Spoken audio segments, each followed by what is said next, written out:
రక్షకుడైన దేవుని పేరట మీ అందరికీ శుభాభివందనములు తెలియజేసుకుంటున్నాను. జీసస్ ను క్రియేషన్ మినిస్ట్రీస్ ద్వారా ఈ రీతిగా ప్రతిరోజు అనుదిన ఆహారమును మీకు అందించుటకు దేవుడిస్తున్నటువంటి కృపను బట్టి దేవునికి అనలేని కృతజ్ఞతలు. వాక్య ధ్యానంలోనికి మనం వెళ్దాము. హబక్కూకు గ్రంథము 3వ అధ్యాయము 17 నుండి 19 వచనములు. అంజూరపు చెట్లు పూయకుండినను, ద్రాక్ష చెట్లు ఫలింపకపోయినను, ఒలీవ చెట్లు కాపులేక ఎండినను, చేనులోని పైరు పంటకు రాకపోయినను, గొర్రెలు దొడ్డిలో లేకపోయినను, సాలలో పశువులు లేకపోయినను, నేను యెహోవా యందు ఆనందించెదను. నా రక్షణకర్త అయిన నా దేవుని యందు నేను సంతోషించెదను. ప్రభువగు యెహోవాయే నాకు బలము. ఆయన నా కాళ్లను లేడి కాళ్ల వలె చేయును. ఉన్నత స్థలముల మీద ఆయన నన్ను నడవ చేయును. దేవుడు ఎందుకు ఉన్నాడు అంటే కేవలం మనం భౌతిక అవసరాలు తీర్చడానికే అన్నట్లు మన ప్రార్థనలన్నీ శారీరక అవసరాల చుట్టూనే తిరుగుతూ ఉంటాయి.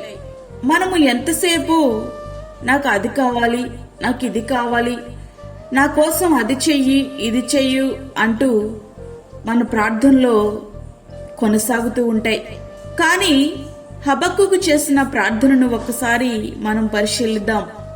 అతని ప్రార్థనలో ప్రస్తావించిన మాటలు అంజూరపు చెట్లు, ద్రాక్ష చెట్లు, ఒలివ చెట్లు, చేనులోని పైరు, గొర్రెలు, పశువులు, ఇవన్నీ భౌతిక ఆశీర్వాదాలకు సంబంధించినవే.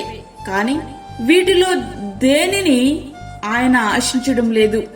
ఇవన్నీ నాకు ప్రతికూలంగా మారినప్పటికీ నేను నా రక్షణకర్త అయిన నా దేవుని యందు సంతోషిస్తానని చెప్పగలుగుతున్నారు.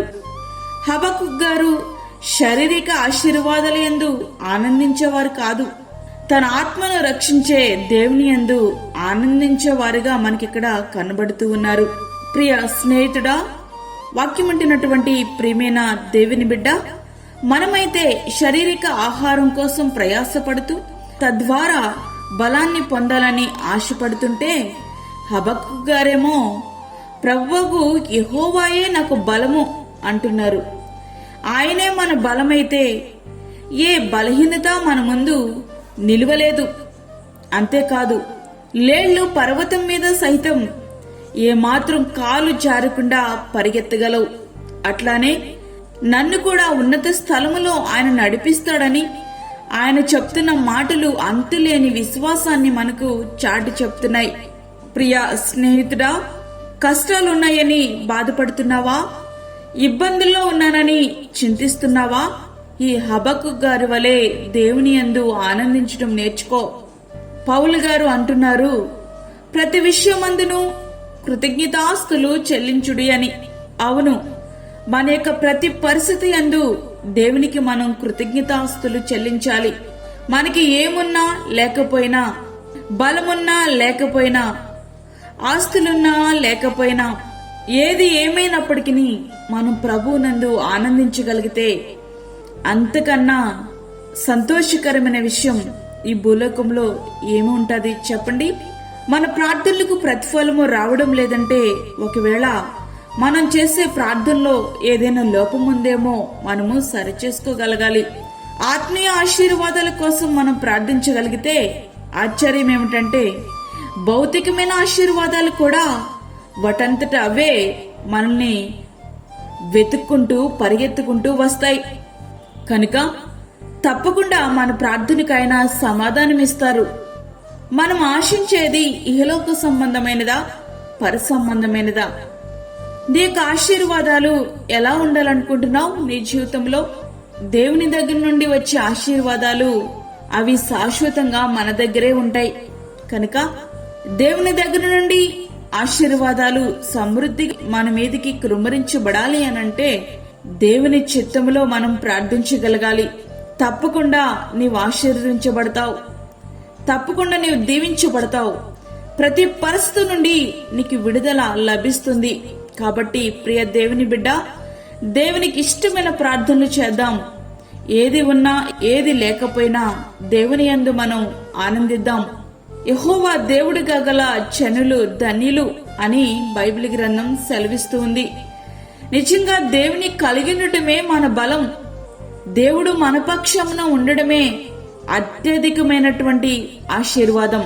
ప్రియ స్నేహితుడా, అటువంటి ప్రభువు మన పక్షాన ఉండగా ఇంకా మనకి దిగులెందుకు, మనకింకా భయం ఎందుకు? ఆయన వైపు చూద్దాం, ఆయనలో ఆనందిద్దాం, ఆయన ఇచ్చే ఆశీర్వాదాలు మనం పొందుకుందాం. అట్టి కృప ధన్యత ప్రభువు మనకి అనుగ్రహించునుగాక. ఆమేన్. వాక్యమైనటువంటి ప్రియమైన దేవుని బిడ్డలారా, ప్రార్థనలో ఏకీభవించండి. పరిశుద్ధుడైన తండ్రి, ప్రేమగల యేసు ప్రభువా, ప్రేమగల పాదములకు లెక్కలేని స్తుతి స్తోత్రములు చెల్లించుకొంచున్నాం. శ్రేష్టమైన మరి ఒక దినాన్ని మా జీవితంలో మీరు అనుగ్రహించారు ప్రభువా, నీకు స్తోత్రములు. ఈ దినమంతటికి కావలసిన నీ కృపను సమృద్ధిగా మాకు దయచేయండి. ప్రతి విధమైన బలహీనతలు, ఇబ్బందులు, ఇరుకుల్లో నుండి దినదినము నీ కాపుదల మాకు అనుగ్రహిస్తూ, శోధల నుండి తప్పిస్తూ ఇంతవరకు నడిపిస్తున్న దేవా, నీకు వందనాలు స్తోత్రములు చెల్లించుకుంటున్నాను. ప్రవక్త అయినటువంటి హబక్కుకు గారి వలె మేము కూడా మీ యందు ఆనందించగలుగుటకు మాకు సహాయం చేయండి. ప్రతి విధమైనటువంటి శోధనలు, ఇబ్బందులు, ఇరుకుల నుండి మమ్మల్ని తప్పించండి ప్రభా. హాస్పిటల్లో ట్రీట్మెంట్ తీసుకుంటున్నటువంటి నీ బిడ్డలకు నాయనా నీ కాపుదల సమృద్ధిగా వారికి దయచేయండి.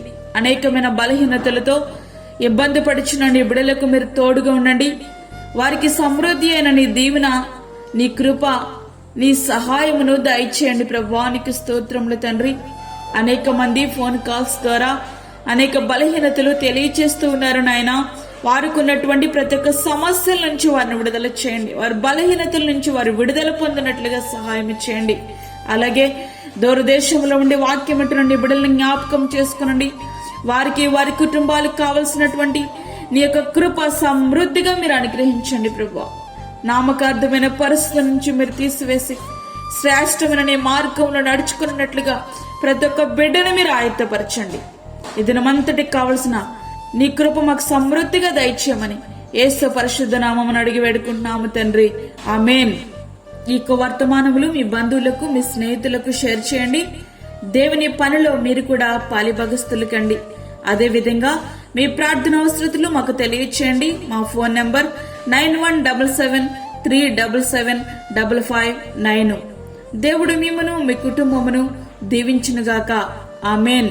దేవుని సేవలో మీ సహోదరి అన్నామణి సాల్మన్.